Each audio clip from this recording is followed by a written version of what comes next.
TA army exam pattern मतलब soldier GD का exam pattern कैसा रहता है। जनरल ड्यूटी ट्रेडमैन का एग्ज़ाम पैटर्न क्या रहता है। क्वेश्चन का एवरेज। सोल्जर ट्रेडमैन 8वीं पास से तो इसका क्या रहता है। सोल्जर क्लर्क में एग्ज़ाम पैटर्न क्या रहता है। ट्रेड टेस्ट कौन कौन सी ट्रेड में देना पड़ेगा हमें, कौन कौन सी ट्रेड में हमें जो है ट्रेड टेस्ट देना पड़ता है। क्वालिफ़िकेशन मार्क क्या होने चाहिए ताकि हम अपना एग्ज़ाम क्वालिफाई करने वाला जो मार्क्स है वो कितना होना चाहिए। इस चीज़ की जानकारी अभी तक नहीं मिल पाई है, सही करेक्ट एकदम जानकारी ऑफिशियली नहीं मिल पाई है।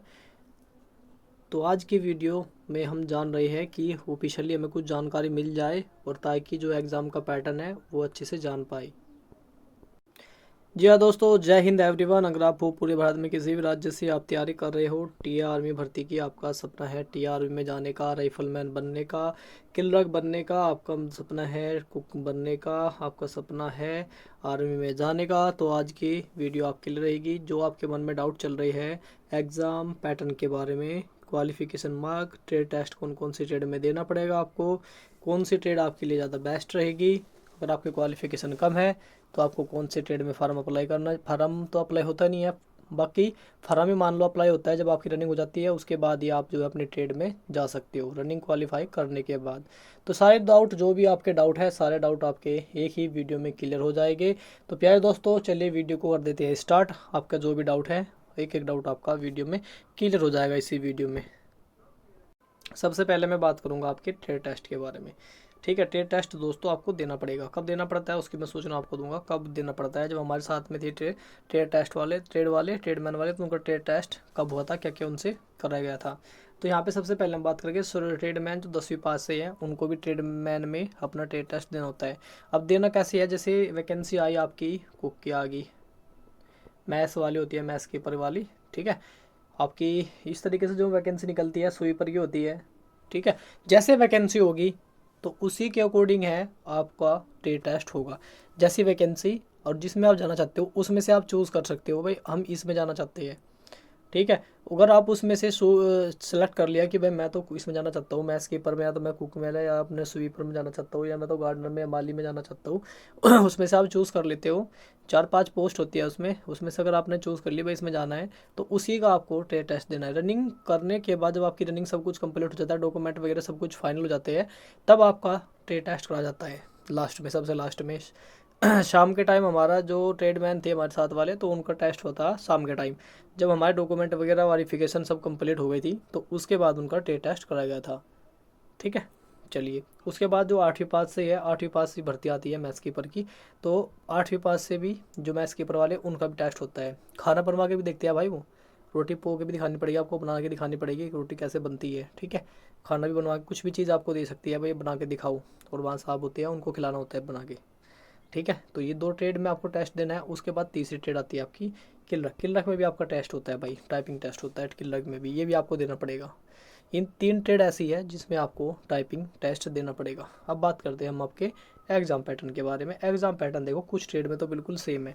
जैसे हम यहाँ पे बात करें जनरल ड्यूटी राइफलमैन अगर आप बनना चाहते हो, तो यहाँ पे आपके 50 क्वेश्चन आएंगे। एवरेज जो आपका है ये रहा 50 क्वेश्चन, और ये यहाँ पे नंबर है, एक क्वेश्चन आपका 2 नंबर का है। इसमें आपके क्वालिफिकेशन जो मार्क्स है वो 32 नंबर आती है, आप क्वालिफाई कर जाओगे। ये नहीं कि आपका 32 आपके सब नंबर आ गए तो आपका नंबर आ जाएगा, नहीं ना, ऐसा नहीं है। मतलब क्वालिफाई हो जाता है ना, एक क्वालिफाई मार्क्स है तो वो रखा गया है। उसके बाद सेम यहाँ पे जो ट्रेडमैन का है वो भी सेम है, ट्रेडमैन 10वीं पास का भी सेम है, ठीक है। उसके बाद यहाँ पे भी क्वालिफिकेशन मार्क जो है आपके क्वालिफाई मार्क्स, ये भी यहाँ पे 32 रहेंगे। उसके बाद आता है 8वीं पास से। तो 8वीं पास वाले जो है भाई, एक तो इनमें देखो वैकेंसी बहुत ही कम आती है, ठीक है। किसी में 10 आ गई, किसी में 7 आ गई, किसी में 6 आ गई, किसी में 5 वैकेंसी, इतनी वैकेंसी आती है भाई इन्फेंट्री में। और इनमें दूसरी बड़ी बात यह है, इनकी मेरिट भी आ जाती है यार, वैकेंसी तो कम है, मेरिट भी आ जाती है। एग्ज़ाम पैटर्न वही है, 8वीं पास से मिलेगा, बस यहाँ पे फ़र्क ये है कि आप 8वीं पास से इसमें फॉर्म अप्लाई, मतलब 8वीं पास से इसमें जाओगे आप। वही पैटर्न सब कुछ सेम है। यहाँ भी क्वालिफाई मार्क्स आपके यहाँ भी 32 है, एक क्वेश्चन 2 नंबर का सेम कुछ है, यहाँ पे भी कोई बदलाव नहीं है। किलरक, किलरक में बड़ा बदलाव है। किलरक में ही बड़ा बदलाव जो है वो किलरक में ही है। एग्ज़ाम के पैटर्न में भी बदलाव है और क्वालिफाई मार्क्स में बदलाव है। अब देख लेते क्या है। ये एक तरफ के 2 टेक्स्ट होते हैं, मतलब 2 तरीके का पेपर होता है इसमें, एक हिंदी का होता है मतलब जिसमें सारे सब्जेक्ट होते हैं, सॉरी, जिसमें जीके, रीजनिंग, मैथ और आपका साइंस होता है, कंप्यूटर। उसके बाद दूसरा आपका होता है इंग्लिश का स्पेशल। तो अब देख लेते हैं स्पेशल इंग्लिश में क्या पूछा जाएगा। सबसे पहले हम बात करें यहाँ पे आपकी जी के आती है 5 क्वेश्चन। 5 क्वेश्चन आपके यहाँ पे साइंस के आते हैं, 5 मैथ के आते हैं, और यहाँ पे आपके सॉरी 10 क्वेश्चन मैथ के आते हैं यहाँ पे, और यहाँ पे साइंस के आते हैं आपके 5 क्वेश्चन।